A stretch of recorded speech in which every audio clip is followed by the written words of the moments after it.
కాబట్టి నా ప్రశ్న ఈరోజు మీ మధ్య ఉంచుతున్నాను.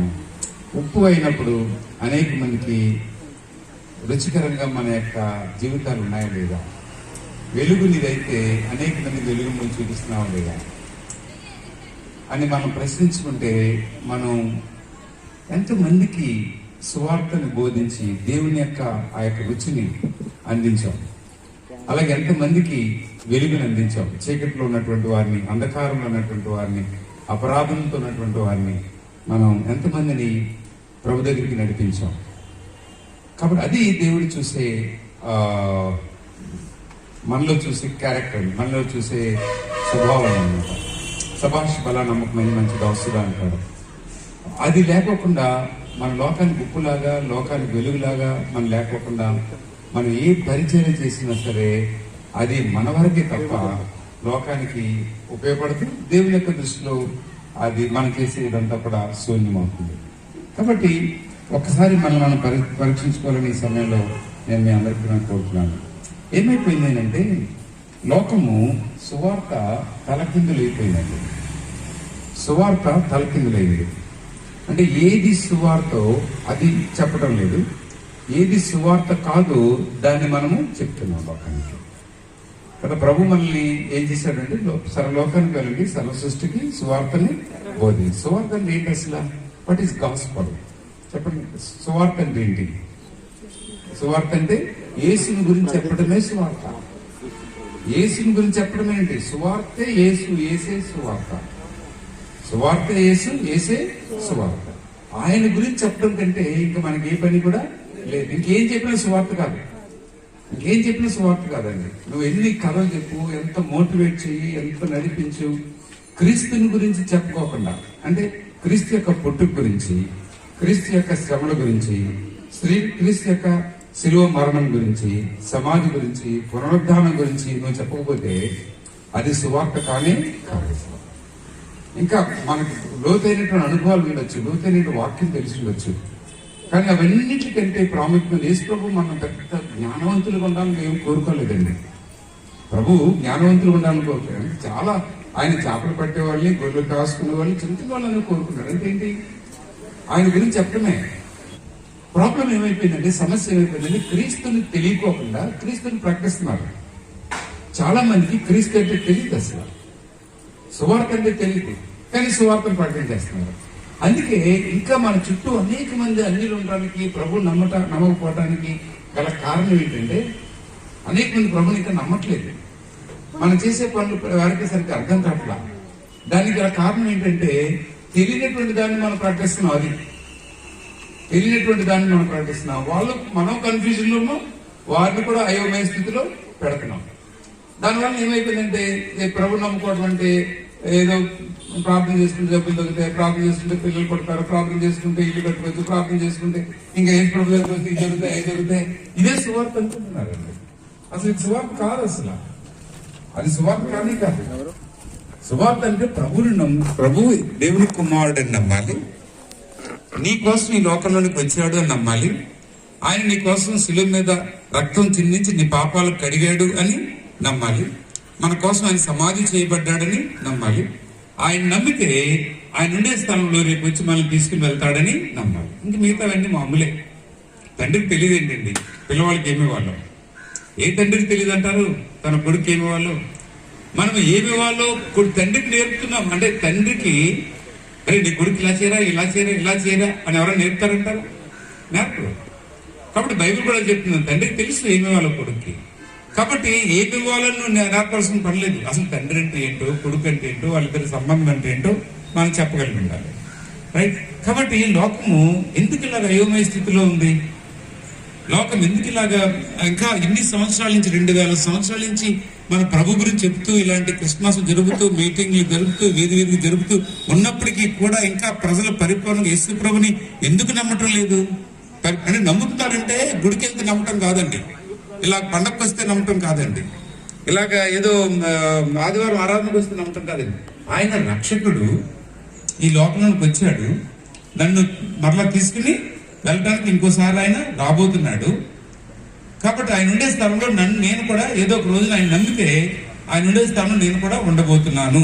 దాన్ని నమ్మించాలి. మొదటి శతాబ్ద కాలంలో శిష్యులు దాన్నే నమ్మించేవారు.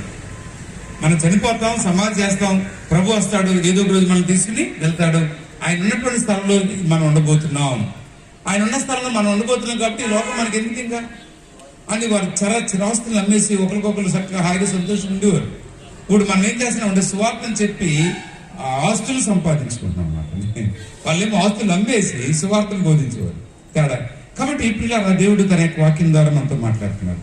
కాబట్టి ఏంటి అసలు ఎందుకు మన యేసు ప్రభువుని గురించి చెప్పాలి? వాట్ ఈస్ క్రిస్మస్ అంటే ఏంటి? క్రిస్మస్ అంటే ఏంటి అంటే క్రిస్మస్ గురించి 4 మాటల్లో యోహాను అద్భుతంగా చెప్పాడండి. వాట్ ఈస్ క్రిస్మస్ అనేటువంటి మాట 4 మాటలే చెప్పేస్తాడు ఆయన. ఏమని చెప్తాడు చదవండి. యోహాను సువార్త 1:14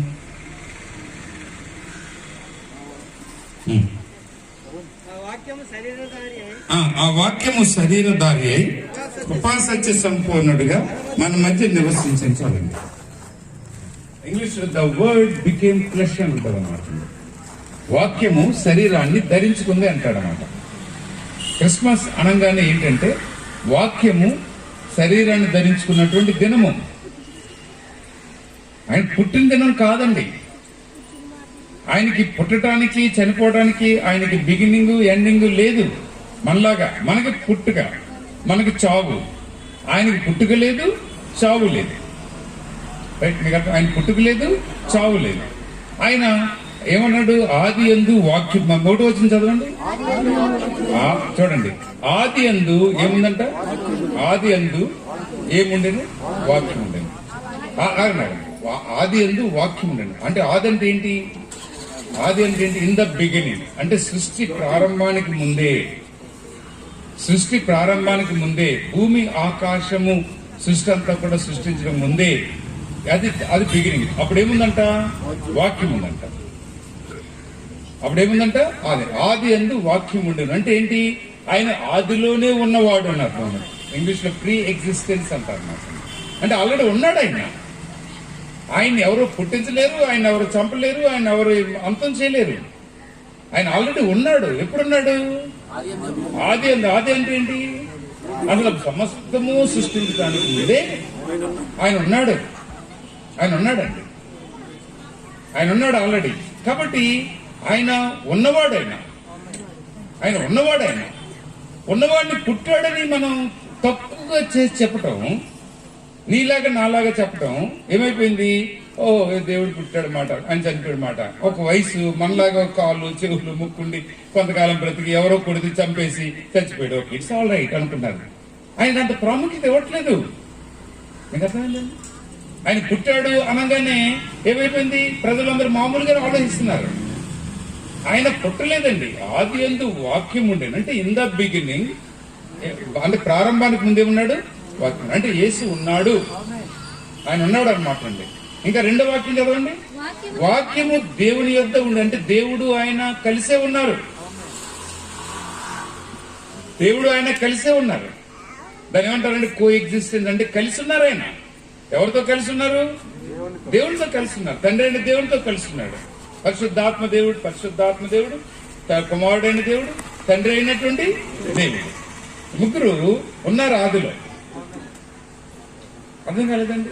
కాబట్టి ఆదిలో ఉన్నాడు. ఎవరితో ఉన్నాడంటే దేవునితో ఉన్నాడు. దేవునితో ఉన్నవాడైనా మామూలు వాడు కాదైనా. అది ఆయన ఏదో ఇప్పుడు మినిస్టర్ గారితో ఉంటాడా, ఎమ్మెల్యే గారితో ఉంటాడైనా, ఎప్పుడు రాష్ట్రపతి పక్కనే ఉంటాడంటే ఆ ఉండేవాడికి విలువ పెరుగుతుంది కదా.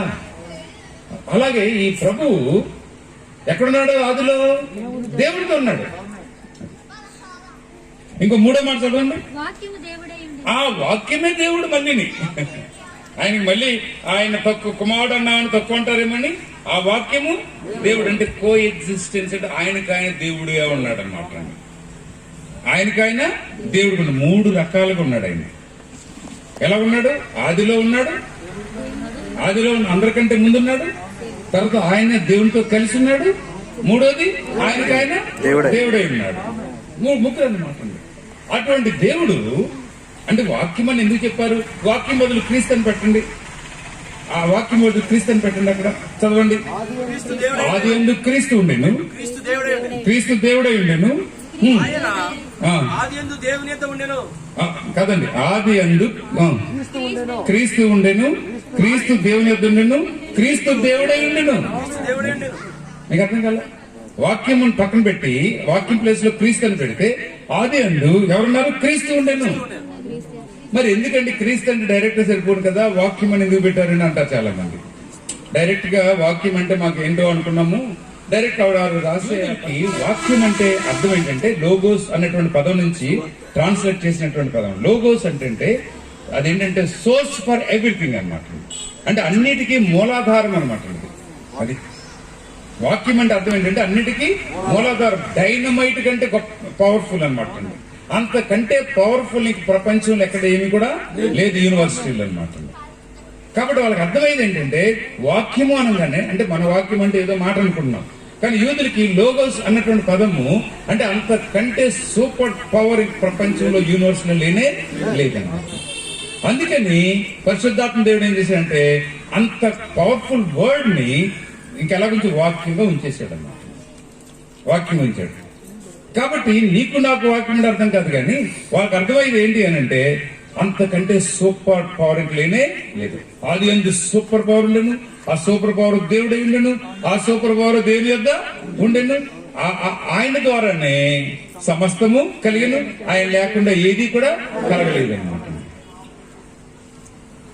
ఆయన లేకుండా ఏది కూడా కలగలేదు. అంత అటువంటి దేవుడు, ఆదిలో ఉన్నవాడు, దేవుడితో ఉన్నవాడు, ఆయనకి ఆయన దేవుడై ఉన్నవాడు, ఆయన లేకుండా ఏది కలగనటువంటి దేవుడు ఇప్పుడు ఏం చేశాడంటే నీ కోసం నా కోసము మన మధ్య నివాసం ఉండటానికి ఆ యొక్క దేవుడితో సమానంగా ఉండటం విడిచిపెట్టకూడని భాగ్యం మనం ఎంచుకోలేదు. కానీ ఏం చేశాడు, ఆ యొక్క అంతా కూడా పక్కన పెట్టి దాసుని యొక్క రూపాన్ని ధరించుకుని తాను వ్యక్తునిగా చేసుకోవటానికి వచ్చినటువంటి దినము క్రిస్మస్. అది అంతేగాని పుట్టిన దినం కాదు, ఆయనకి పుట్టిన దినం కాదండి. ఆయన ఇన్కార్నేషన్ అంటే వాక్యముగా ఉన్నటువంటి దేవుడు మనిషి రూపాన్ని ధరించుకున్నటువంటి దినము. అప్పుడు మనకు అమ్మో ఈయనైతే అంతకుముందు కూడా ఉన్నాడనమాట అనుకుంటారు అందరూ. మనం ఏం చేద్దాం, మరియమ్మ పుట్టాడు, యేసేపు పుట్టాడు, బెత్లెహేములో పుట్టాడు, పుట్టినప్పుడు ఆయన స్థలం లేదంట, గొర్రెల పశువుల తొట్లో పడుకోబెట్టారా అనేసరికి ఏమైంది, ఆయన చాలా తక్కువ వాడైపోయాడు అనమాట. లోకానికి ఏమైపోయాడు, ఆయన తక్కువ వాడుగా చూస్తున్నారు. కాబట్టి ఆదిలో ఉన్నటువంటి దేవుడు, సమస్తానికి మూలాధారమైనటువంటి దేవుడు, ఆయన లేకుండా ఏది కలగినటువంటి దేవుడు, ఇది నీ కోసం నా కోసం మనం రక్షించడానికి ఏం చేశాడు, మనలాగా రక్త మాంసంతో శరీరాన్ని ధరించుకుని ఈ లోకంలోనికి వచ్చాడు. దాన్ని క్రిస్మస్ అన్నమాట.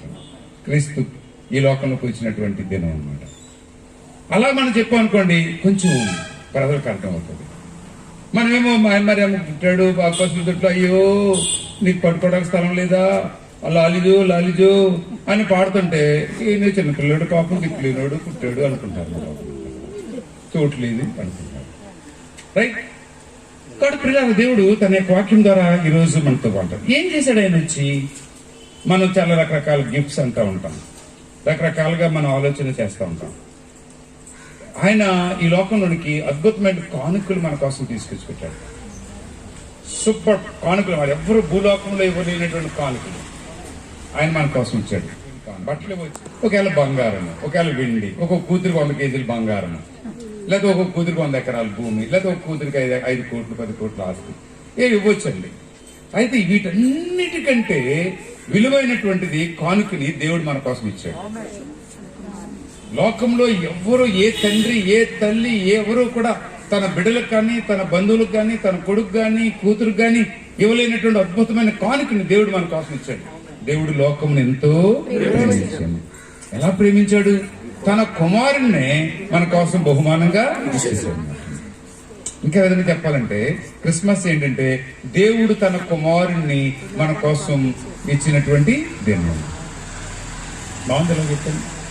క్రిస్మస్ అంటే దేవుడు మనల్ని ప్రేమించి మనకు ఒక అద్భుతమైనటువంటి సూపర్ న్యాచురల్ కానుకని ఏం చేశాడు? దేవుడు తన కుమారుణ్ణి, అద్వితీయ కుమారుని, ఏకైక కుమారుణ్ణి ఏం చేశాడు? నీ కోసం నా కోసం ఈ కానుక ఇచ్చేసాడు భూలోకంలో. ఎవరిస్తారండి అంత విలువైన కానుకండి? ఎవరు ఇవ్వగలరండి? ఏదో నీ దగ్గర 10 రూపాయలు అంటే 5 రూపాయలు ఇవ్వగలరు. 100 ఎకరాలు ఉంటే 10 ఎకరాలు ఇవ్వగలరు. 4 బట్టలు ఉంటే 2 బట్టలు ఎవరికైనా ఇవ్వగలరు కదండి. కొడుకు కుమారుణ్ణి దేవుడు ఏం చేశాడు అంటే నాకు అర్థం అవటం కోసం చెప్తున్నాడు. దేవుడు అంత విలువగా నేను ప్రేమించానని. ఆయన ఏం కనలేదు ఆయన్ని, కుమారుడు అయినటువంటి దేవుడు. ఆ 3 ఆదిలో ఆ 3 కార్యం చేసేసారు కాబట్టి కుమారుడు అయినటువంటి దేవుడు అన్నాడు అన్నమాట. ఆదిగా అంటే వాక్యముగా ఉన్నటువంటి దేవుడు, పరిశుద్ధాత్మగా ఉన్నటువంటి దేవుడు, తండ్రి అయిన దేవుడు. కాబట్టి అటువంటి కుమారుణ్ణి ఏం చేశాడు మనకి బహుమానముగా ఇచ్చినటువంటి దినము. ఒకటి శరీరాన్ని ధరించుకున్నటువంటి దినము, రెండోది తన కుమారుణ్ణే మనకి బహుమానంగా ఇచ్చినటువంటి దినము క్రిస్మస్ అండి. కాబట్టి కాబట్టి దేవుడు తనకు తానుగా ఇష్టపడి అందుకంటాడు ఫిలిప్పి అంటాడు. మీరు తీకండి, మీరేంటి మీకు అన్ని తెలిసినాయి, నేనేం కొత్తగా ఏం చెప్పట్లేదండి. మీ అందరికీ తెలిసి మీ చిన్నప్పటి నుంచి బోధిస్తున్నటువంటి వాక్యాలే కొంచెం చెప్తున్నాను అంతే. నేనేమి కొత్తగా ఎక్కడో మీరు ఇంతవరకు ఇప్పుడు చూడనటువంటి వాక్యాలు నేను బయటకు తీసుకురా. కాబట్టి ఫిలిప్పి రాసిన 2 ఏమంటే దేవునితో క్రీస్తు యేసు కలిగిన మనసును మీరును కలిగి ఉండండి. ఆయన దేవుని కుమారుడు అయ్యుండి దేవునితో సమానంగా ఉంటే విడిచిపెట్టకుండా భాగ్యం ఎంచుకోలేదు కానీ దాసుని యొక్క రూపం ధరించి తను తాను రిక్తునిగా చేసుకున్నాడు. ఆయనకి ఇష్టపడ్డాడు రావటానికి. బలవంతంగా వెళ్ళు అని తింటేయలేదండి. ఎవరు వెళ్తారు, నేనున్నా నన్ను పంపించు అని దేవుడు, కుమారుడు అని దేవుడు ఏం చేశాడు? ఎవరు వెళ్ళగలరండి దేవుడితో? ఎవరు చేయగలరండి దాసుని యొక్క రూపాన్ని ధరించుకోవడానికి? ఎవరు చేయగలరు? దాసుడు అంటే అర్థం, బానిస అంటే అర్థం ఏంటంటే జస్ట్ లైక్ యానిమల్. ఒక బజార్లో శనివారం వెళ్ళి అటు బజార్లో ఒక గేదెలు కొనుక్కున్నట్టుగా ఆ రోజుల్లో బానిసలు కొనుక్కునేవారు. బానిసలకి ఇంకేం హక్కులు ఉండవు, ఏం విడుదల లేదు, హక్కులు ఉండవు, ఏముండు, పెడితే తినాలి, కొడితే పడాలి, ఉంటే ఉండాలి, ఇంకా అన్నమాట. అలాంటి బానిసత్వం బతుకుని బానిస ఆయన కోరుకున్నాడు. తలవారు ఇంకెంతసేపు మీకోసం సేవ చేయటమే అంటారండి. అటువంటి బ్రతుకుని కోరుకున్నాడు ఆయన. అంటే కాబట్టి దేవుడు అంటే దేవుని కుమారుడై ఉండి దేవునితో సమానంగా విడిచిపెట్టకూడని భాగ్యం ఎంచుకోండి. కానీ తను తానుగా ఏం చేశాడు? మన కోసము చిన్న బేబీగా పుట్టడానికి ఇష్టపడ్డాడు. చిన్న బేబీగా తల్లి గర్భంలోకి వెళ్ళి బేబీగా పుట్టడానికి ఇష్టపడ్డాడు అన్నమాట. ఓకే, బేబీగా పుట్టడానికి ఇష్టపడ్డాడు. కాబట్టి ప్రియులారా ఇక్కడ చూడండి, దేవుడు ఆయన వచ్చిన తర్వాత మనకి ఇచ్చినటువంటి 3 అద్భుతమైనటువంటి కానుకల గురించి నేను చెప్పి ముగిస్తాను. చాలా షార్ట్ మెసేజ్, నేను ఎక్కువసేపు ప్రసంగం చేయను, చాలా షార్ట్. 3 విషయాలు. ఒకటి ఏంటంటే రక్షణ అన్నటువంటి అంశం, క్షమాపణ అనే గొప్ప కానుకని దేవుడు మనకి ఇచ్చాడు. అందులో క్షమాపణ అంటే తెలియదండి ఎవరికైనా. క్షమాపణ అంటే ఏం లేదు, తప్పు చేస్తే కొట్టడమే, చేతికి చెయ్యి, కాలు, కంటికి కన్ను, పంటికి పన్ను తీసేయటమే. నో క్షమాపణ. పాపము లేదు, క్షమించేయటం లేదు. చూడండి దేవుని యొక్క వాక్యం రోమిలికి రాసిన పత్రిక 3:23-24 చదవండి. రోమిలికి రాసిన పత్రిక 3:23-24. ఏ భేదము లేదు, అందరూ పాపం చేసి దేవుడు అనుగ్రహించి మహిమను పొందలేకపోతున్నారు. అందరం పాపులమే. ఇందులో పెద్ద చిన్న తక్కువ ఎక్కువ అనేటువంటిది ఏవి కూడా లేదు. ప్రతి ఒక్కడు ఏదో ఒక తప్పు చేసి పాపం చేసిన వాడే. కాబట్టి మనం ఎవరు కూడా పర్ఫెక్ట్ కాదు. ఏదో చిన్న తప్పు, ఏదో చిన్న పొరపాటు, ఏదో చిన్న ఉన్నదని అనుకో. కాబట్టి ప్రభు ఏం చేశాడంటే అందరికీ కూడా, ప్రభు నువ్వు ఎందుకు వచ్చావు ఈ లోకంలోనికంటే పాపులను వెతికి రక్షించడానికి ఈ లోకంలోనికి వచ్చాను అన్నాడు. నాకు పాపులను వెతికి రక్షించడానికి ఈ లోకంలోనికి ప్రభు ఎందుకు ఈ లోకంలోనికి వచ్చాడు?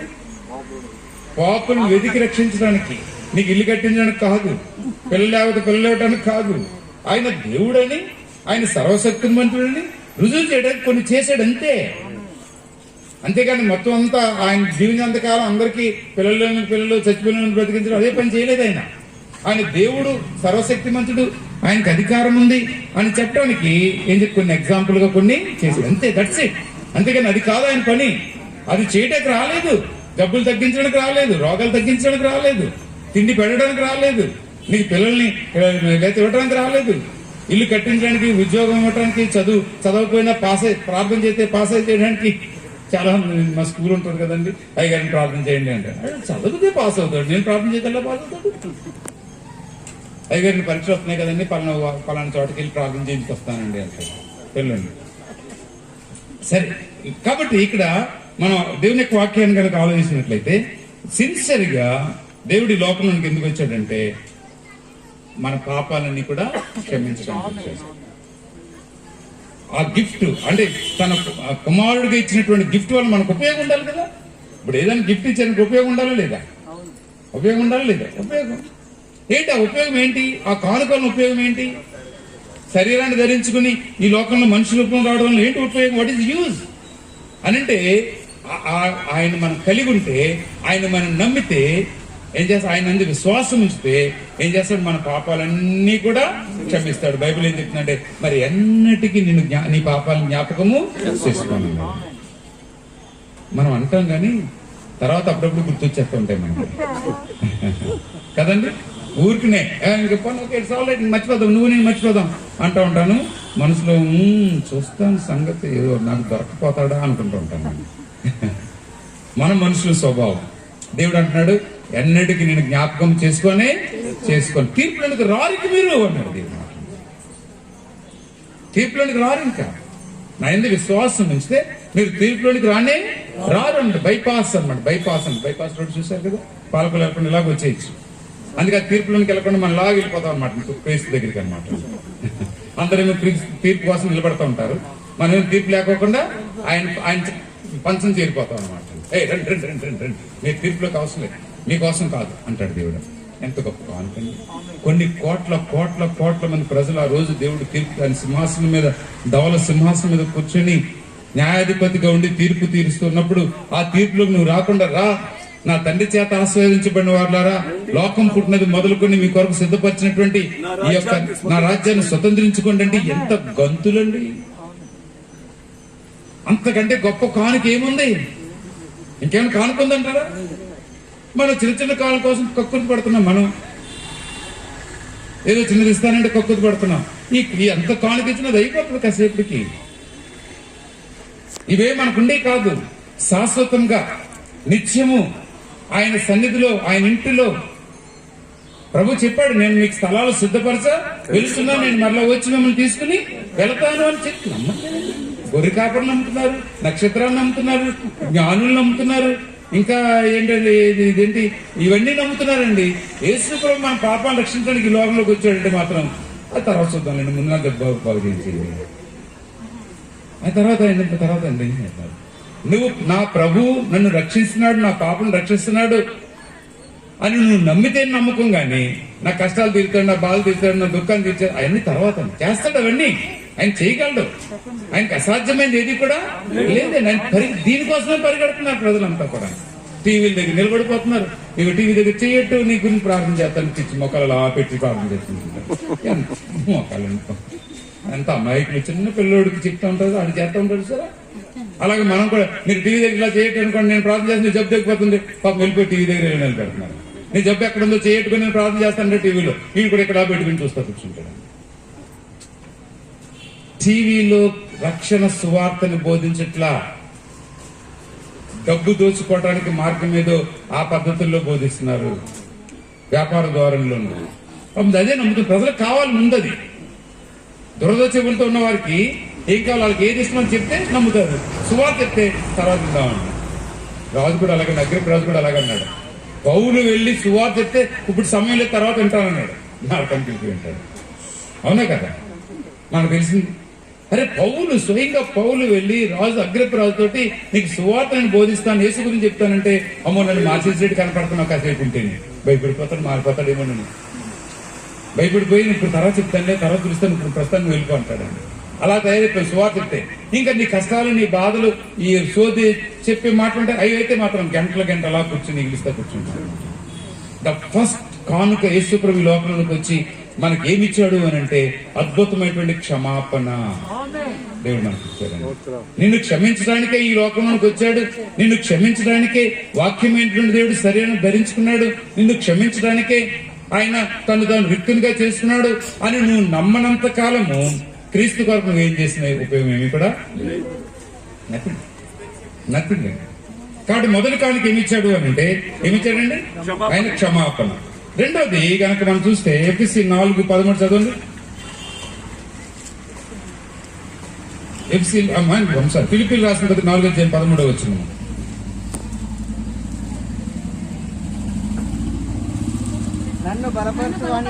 నన్ను బలపరుచువాని అంది నేను సమస్తమును చేయగలను అన్నాడు. రెండో కానుక ఏంటంటే దేవుడు గిఫ్ట్ ఆఫ్ స్ట్రెంగ్త్, బలం అనే కానుకను దేవుడు మనకి ఇచ్చాడు. లోకంలో అన్ని బలహీనతలు, అన్ని కష్టాలే, అన్ని ఛాలెంజెసే. ప్రతి మనిషి కూడా ఏదో ఒక ఛాలెంజ్ తోడు ఉన్నాడు కదండి. ఎప్పుడు పుట్టినప్పటి నుంచి అన్ని ఛాలెంజెసే, ఏదో కష్టం ఎదుర్కొంటూనే ఉండాలి. హారిబుల్ ఉంది లోకం. అందులో ఇప్పుడు ప్రజెంట్ డేస్ లో మరీ హారిబుల్ ఉంది లోకం. ఏదో జబ్బు అంటారు, ఏమన్నదే తర్వాత తినొద్దంటారు. ఎవరు నమ్మాలి? తర్వాత ఇంజక్షన్ చేసుకుంటే జబ్బు రాదంటారు, మళ్ళీ తర్వాత ఇంజక్షన్ చేసుకుంటే జబ్బు వచ్చేస్తుంది అంటున్నారు కదా. వ్యాక్సిన్ వేసుకుంటే మీకు జబ్బు రాదన్నారు, గబ్బు అందరం పొడిపించుకున్నాం, అయినా సరే జబ్బు వచ్చేస్తుంది. వ్యాక్సిన్ ఏమి మీకేం పనిచేయదు అంటాడు. మళ్ళీ రెండు చాలు అన్నాడు, మళ్ళీ మూడోది కూడా ఎంచుకోవాలంటున్నాడు. ఎవరు నమ్ముతాం? కాబట్టి the world is so horrible. లోకము చాలా కష్టంగా ఉందండి.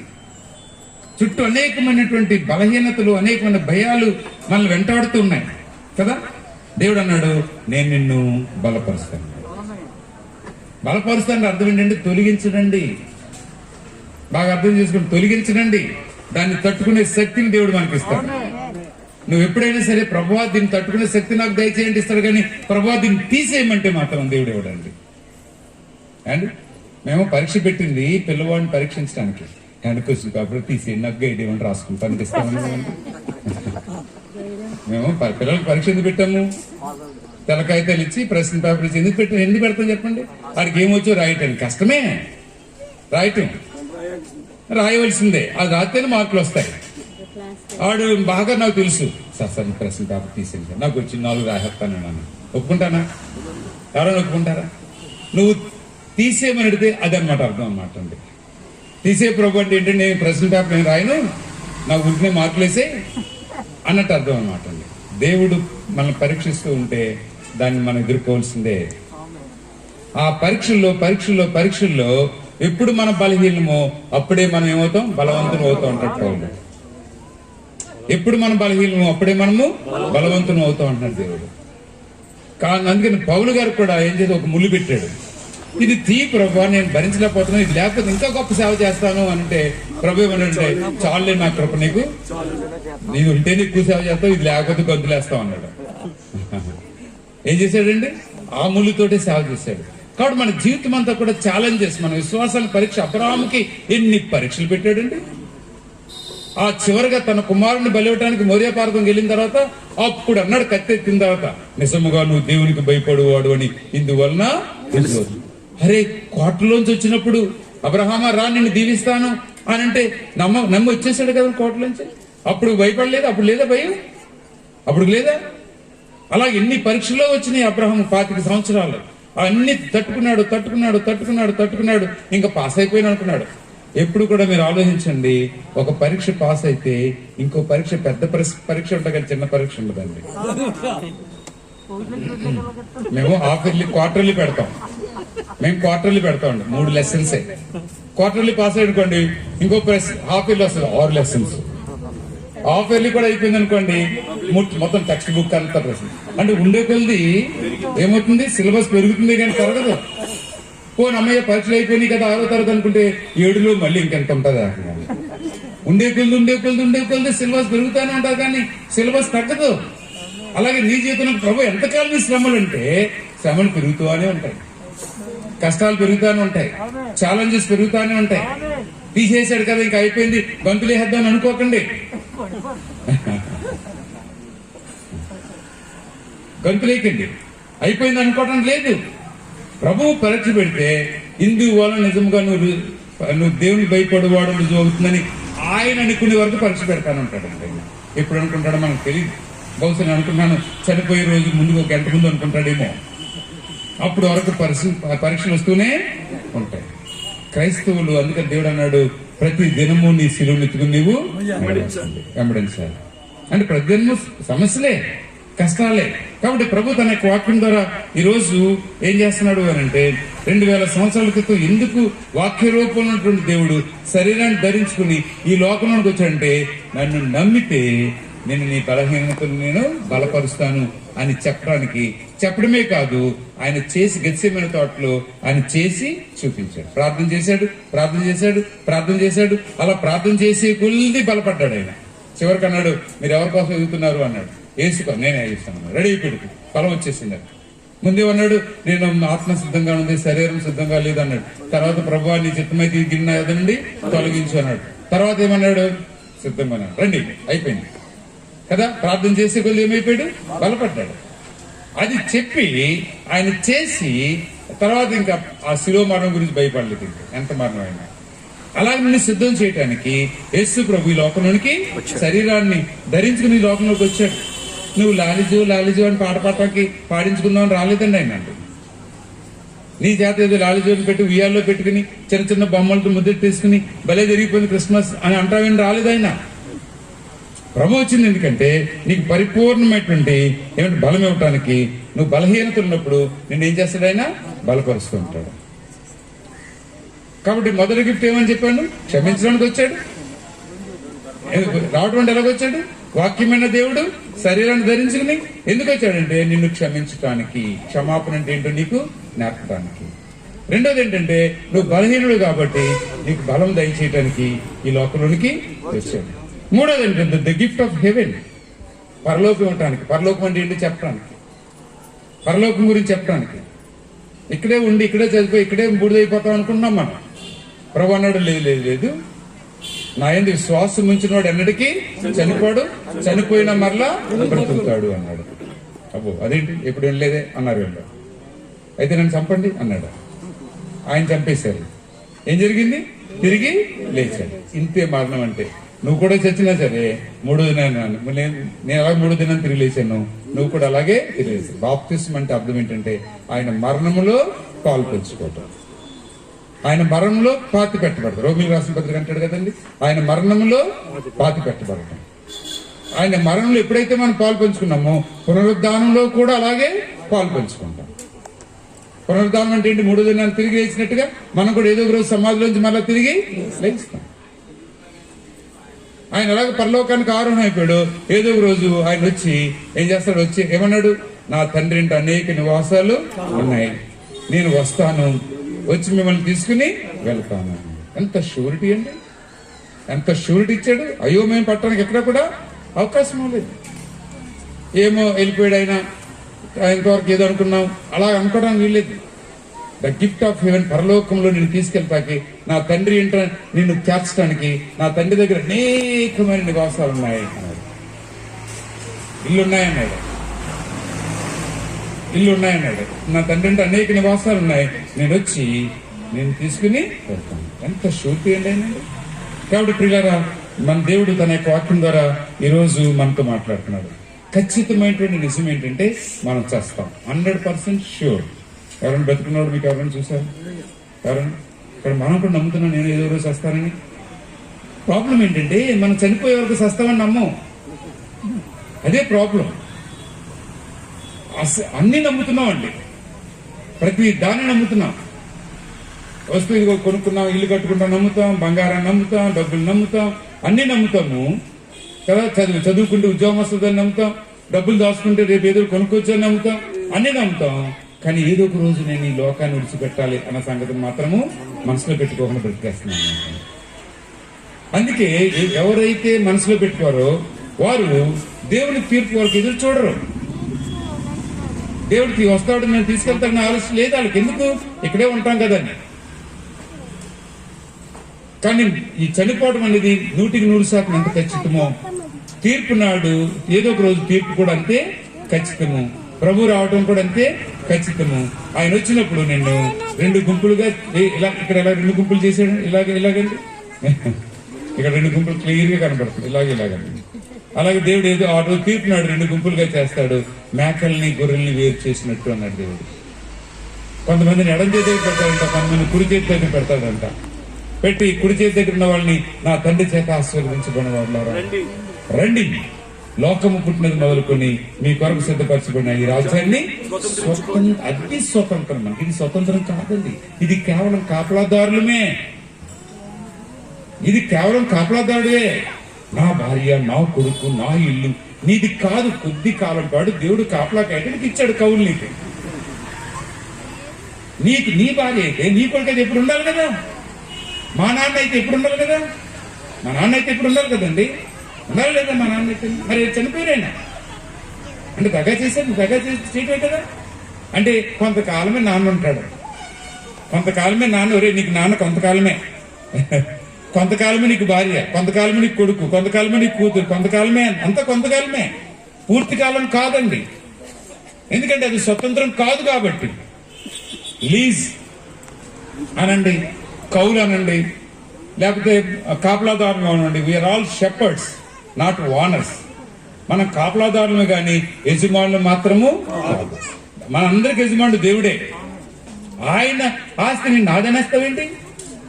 కౌలు తీసుకుని 10 ఎకరాలు ఇది నాదంటే ఊరుకుంటాడండి. అది ఎవరు నీకు 10 ఎకరాలు 10 సంవత్సరాలు కాదు చేయమని ఇస్తే నాదనేస్తాను. భార్యనిచ్చావు, నీకు వందనాలు. నాకు మంచి కొడుకునిచ్చావు, వందనాలు. కూతురునిచ్చావు, వందనాలు. చక్కని ఇల్లు ఇచ్చావు, వందనాలు. అది ఆయనకి నాకు ఇచ్చాడు అంతే. Is the owner. దేవుడు దానికి యజమానుడు. నువ్వు యజమానుడు కాదు. నీ భార్యకు కానీ, నీ భర్తకు కానీ, నీ కుమారుడు కానీ, నీ కూతురు కానీ యజమానుడు కానే కాదు. నమ్మండి దయచేసండి. మనం కొంతకాలం ఇచ్చాడు కాబట్టి జాగ్రత్తగా ఉండాలి. ఏమో కోపం వస్తే ఎప్పుడు తీసుకెళ్ళిపోతాడు ఎవరికి కూడా తెలియదు. కోపం వచ్చిందనుకోండి, సరిగ్గా చూడలేదు అనుకోండి, కాబట్టి కౌలుకి ఇచ్చిన భూమిని సరిగ్గా చేపించుకుంటాడా? నీకు చేయట్లేదండి, తీసేయండి ఇంటి దగ్గర నుంచి అంటాడు. నీకు చక్కని భార్యని ఇచ్చాడు, చక్కని కొడుకుని ఇచ్చాడు, చక్కని కూతురుని ఇచ్చాడు, మంచి ఆస్తి ఇచ్చాడు, దాన్ని నువ్వు సరిగ్గా చేయట్లేదు అనుకోండి, వేస్ట్ అనుకుంటాడు. ఉన్నవాడికి ఇస్తాడంట, లేని వాడి దగ్గర తీసేసి. ప్రభు చెప్తున్నాడు. కాబట్టి ప్రియారా, దేవుడు తన యొక్క వాక్యం ద్వారా ఈ రోజు మనతో మాట్లాడుతున్నాడు. మనము ఈ లోకంలో ఏదో ఒక రోజు 100% చనిపోతాం, 100% తీర్పు నాడు మనము నిలబడతాం ఆయన న్యాయపీఠం ఎదుట. ఆయన గొర్రెల్ని మేకలను వేరు చేసినట్టుగా చేసి నువ్వు ఆ యొక్క తండ్రి చేత ఆశీర్వదించబడిన గుంపులో ఉంటే నిన్ను పరలోకానికి తీసుకెళ్ళడానికి సిద్ధంగా ఉన్నాడు. అది చెప్పడానికి యేసు ప్రభు వారి లోకంలోనికి వచ్చాడు. కాబట్టి 3 కానుకలు యేసు ప్రభు వారు ఇచ్చారు ఈ లోకంలోనికి. వాక్యమైనటువంటి దేవుడు శరీరాన్ని ధరించుకొని ఏముంది మన మధ్య నివాసం ఉండేను అంటాడు. ఈ డ్వెల్ అమాంగ్ అస్. ఈ డ్వెల్స్ అమాంగ్ అస్ అంటే ఏంటి? మన మధ్య నివాసం ఉంటున్నాడండి. ఎవరైనా నివాసం ఉండేది. సర్వ సృష్టికి మూలాధారుడు. ఆయన లేకుండా ఏది కూడా కలగలేదు. అటువంటి దేవుడు నీ కోసం నా కోసము ఆ లోకాన్ని వదిలిపెట్టేసి శరీరాన్ని ధరించుకుని రిక్తునిగా చేసుకుని మన మధ్య నివాసము ఉండే. అందుకే నీకు లోపైపోయాడు. అందుకే నీకు లోపైపోయాడు. అందరినీ గారు అంటాం కానీ యేసు ప్రభుని యేసు గారు అన్నాం, పౌలు గారు అన్నాం, తిమోతి గారు అన్నాం. మనం ఈ లోకంలో అందరికీ గారులు అంటాం. పౌలు గారిని గారు అన్నాం, తిమోతి గారిని గారు అన్నాం, ఎవరిని గారులు అన్నాం. నన్ను మాత్రం గారులు అంటాం. మేమంతా గారులు అంటే గారులు పేరు దగ్గర గారు రాసుకుని పేరు ఏదో పేరు రాజు కదా, పేరు పక్కన మళ్ళీ గారు అని రాస్తారు. ఏం మనుషులు విచిత్రమైనటువంటి భాషతోటి లోపల ప్రేమ లేకపోయినా బయటకు ప్రేమ ఉన్నట్టుగా, లోపల గౌరవం లేకపోయినా బయటకు గౌరవం ఉన్నట్టు నటించి వేషధారంతో మనం నటించిన అన్నమాట. ఓకే, నేను చెప్పడానికి రాలేదు. ప్రభు మూడు కానుకలు ఈ లోకంలోకి ఇచ్చాడండి. ఆయన వాక్యమైనటువంటి దేవుడు శరీరాన్ని ధరించుకుని మన మధ్య చక్కగా యోహాను సువార్త 1వ అధ్యాయము, యోహాను సువార్త 14వ అధ్యాయము క్రిస్మస్ స్టోరీని సింపుల్ గా చెప్పేస్తున్నారు. మరే గురించి, యేసేపు గురించి, జ్ఞానుల గురించి ఏం మాట్లాడకుండా డైరెక్ట్ మెసేజ్ లోకి వెళ్ళిపోయాడు.